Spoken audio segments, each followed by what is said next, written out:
This is Energy Frontiers for the week, proudly supported by the African Energy Chamber. I am your show host, Justina Okechukwu. As always, we begin this package with some energy news making the headlines from across the continent. Canadian oil and gas company Africa Oil Corp has announced that it plans to commence a multi-well program in Namibia, targeting up to 4 wells to appraise the Venus discovery and to investigate a potential westerly extension of Venus on Block 2912. For 2022, the oil company also says it was able to return $63.3 million to shareholders due to a strong debt-free balance sheet and a robust cash flow from the Egina oil field offshore Nigeria in West Africa. Sirocco Energy says it is awaiting the completion of the divestment of its 25% interest in the Rovuma production sharing agreement for a total consideration of up to $16 million to ARA Petroleum of Tanzania.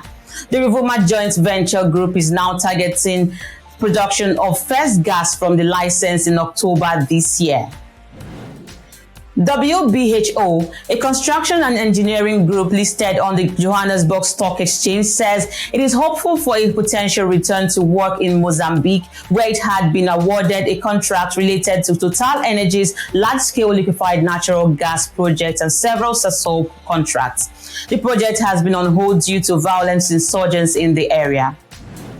Woodside Energy Group Limited, an Australian petroleum exploration and production company, has entered into an agreement where it has an option to acquire a 56% participating interest in Petroleum Exploration License 87 located in Namibia.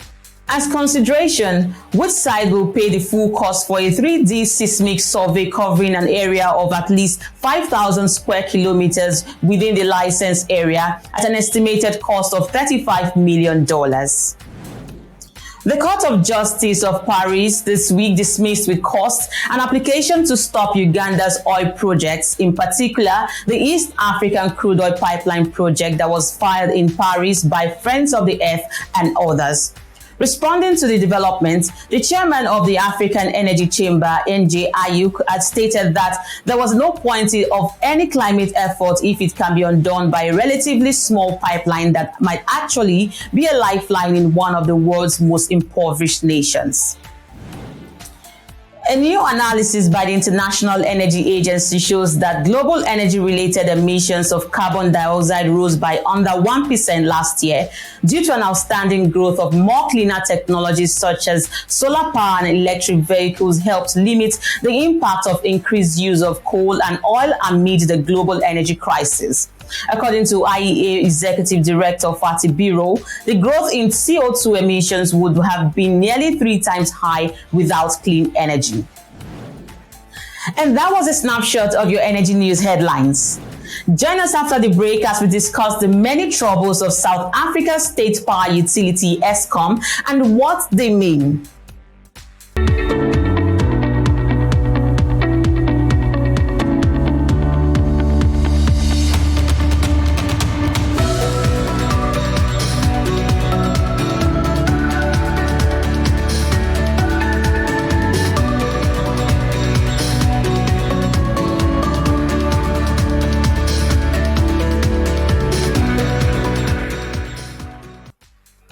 Welcome back to the program. The ongoing power cuts in South Africa by state utility giants Eskom are sapping business confidence in a country whose biggest industries such as mining depend on reliable access to cheap electricity.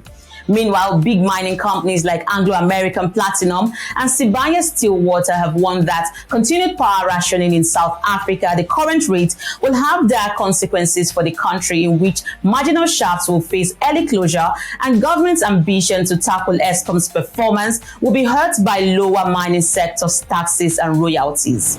So I sat to a conversation on Eskom's crisis with Peter Major, a mining investment expert and a director at Mergence Corporate Solutions in Cape Town. Listen here. Now, let's start with the flurry of resignations and replacements of Eskom's top officials in recent days. What are your thoughts? My thoughts are government doesn't seem to appreciate how devastating this is. If you look at Eskom's board, I mean, I think it's 15, 20 people, and they virtually replaced them all in less than 12 months. And if you look at how many CEOs Eskom has had in the last 20 years, I think they've had over 16. And can you imagine this kind of turnover? Whether your child is going to school and the teacher keeps getting turned over so often, or the principal, or a president. It's really insane. And that's a lot of the problem at Eskom. Is you have these enormous boards that are very hard to manage anyways. So it doesn't even matter if the board is composed of good people. When you got 15, 20 different people and they barely get to work with each other, and then they're totally replaced. So it's just one of the many problems that this government is causing unnecessarily to our SOEs, our state-owned enterprises. Eskom and Transnet in particular is revolving management from the top down, the CEO, the board, and people under them. It's devastating. Now, was the 254 billion rand lifeline given to Eskom in the recent budget enough to get the troubled utility giant back on its feet effectively? No, it can't get Eskom back on its feet. But what it is doing, it's saving Eskom from falling over the cliff. Unfortunately, because of government rules and regulations and appointments and constant interference and meddling, Eskom's debt went from probably 50 billion 15 years ago to over 400 billion. And to pay the interest on that is impossible for Eskom. And now, interest rates have gone up, I think 4% just the last 12 months. So that means it's even more impossible for Eskom to pay the interest. They can't get more borrowings. They can't get credit. So this saves them from grinding to a complete halt, but it doesn't get them back on their feet, not even close. Now, beyond debt relief and changes on the board and the management, what else does Eskom need to regain its full operations, or the days of Eskom are finally over? Justina, businesses in South Africa have a problem I don't believe any business in the world has, and it's called negative legislation that forces you to hire certain people, that forces you to give your business to certain people and groups. It is massive government interference like I don't think the world has ever seen. They have what they call scorecards. And so government, we know here, practices cadre deployment. That means they select who you're going to deal with, who's going to be your partner, who you're going to buy your goods from, who you're going to hire, who you're going to sell to. It's unbelievable. It's like putting a 100-kilogram backpack on an average man. It just collapses you to your knees. So what makes this legislation even worse is it breeds mafiosa. It breeds extortion. So whoever you operate with or where, the locals come and they beat on your door and they hold up these pieces of legislation. It says, look, you have to hire us. We're from this community. We're from this town. Look, you have to hire us. And the police are almost powerless to do anything about it because they are pseudo within the law. So this ANC government just created all this legislation literally the last decade or so. And business was already having it tough, but it's impossible to operate when you are being extorted constantly from all sides. So it's that legislation that needs to change. In fact, that legislation just needs to be removed. In the meantime, stakeholders push for a regional battery mineral value chain in Africa. We'll be right back.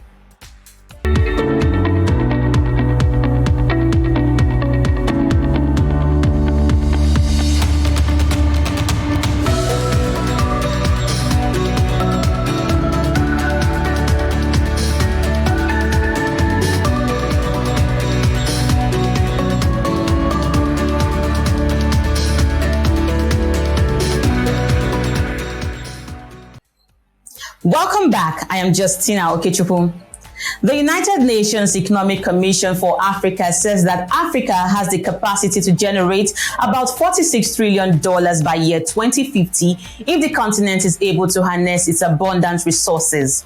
During a panel discussion on the sidelines of the 9th Africa Regional Forum on Sustainable Development held in Niger Republic, the acting executive secretary of the ECA, Antonio Pedro, emphasized the need for the world to decarbonize its growth models and shift to renewable energy sources. Take a listen.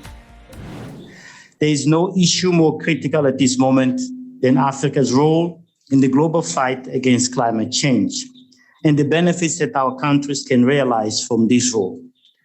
To meet the goals of the Paris Climate Agreement, the SDGs, and our region's own Agenda 2063, the world must decarbonize its ground models and shift to renewable energy sources.